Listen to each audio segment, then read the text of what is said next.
What does the word fitnah mean? The word fitnah comes from the Arabic root fatanun. In ancient Arabic, it comes from the process of purifying gold by fire. Imagine a blacksmith heating up a lump of gold in a furnace. The impurities melt away, and what remains is pure, precious metal.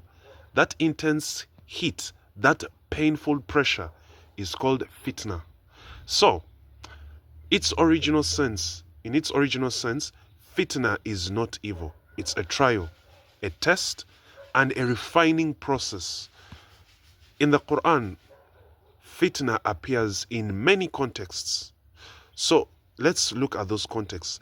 The first one here is fitnah as a trial or a test. Like in Surah Al-Baqarah, ayah 286, Allah says, "Do not burden us with what we cannot bear." It's what to ask. The believers here ask for protection from unbearable fitnas, meaning trials that might break him. So the purpose of these trials is to bring out what's real in you: faith or hypocrisy, patience or panic. The second aspect is fitna as persecution for belief. Like in Surah Al-Buruj, Allah says, "A'udhu billahi minash shaitanir rajim, inna fatanul mu'minina wal mu'minati thumma lam yatubu falahum adhabu jahannam." In Surah Al-Buruj, ayah, the 10th ayah, that indeed those who put the believing men and women to fitna, as it continues, there it refers to persecuting others for believing in Allah, and the consequence is adhab jahannam, the punishment of jahannam, the level of hell. The word shifts to external affliction, like being thrown into fire for choosing truth.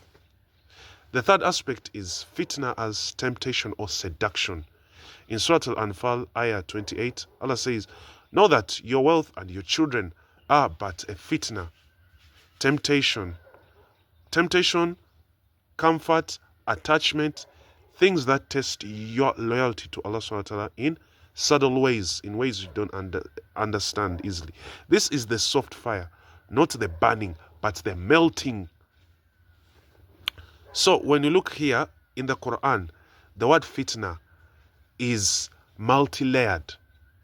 And this is intentional. Allah subhanahu wa ta'ala doesn't just always say trial or persecution or temptation directly. Instead, he uses fitna to imply all of them at once, depending on the heat of the heart of the listener.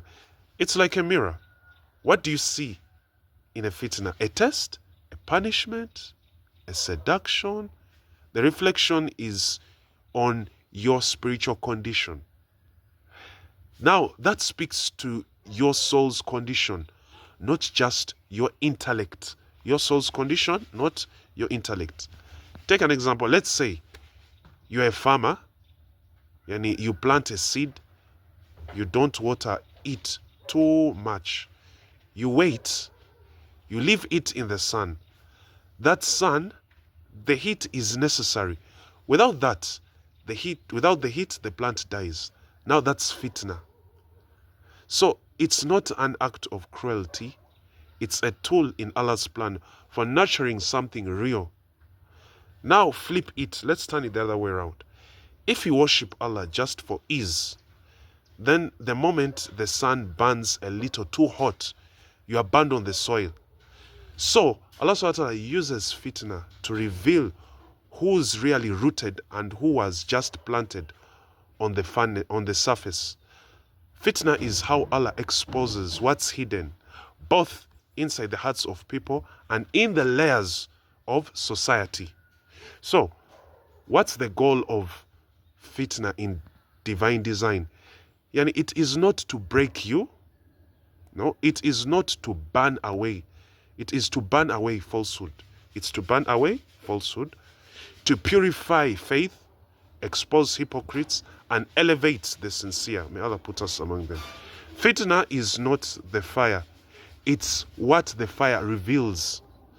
So, I conclude by saying that whether fitna comes through hardships like poverty, it can be family, it can also be persecution or even temptation. Each is a divine exposure.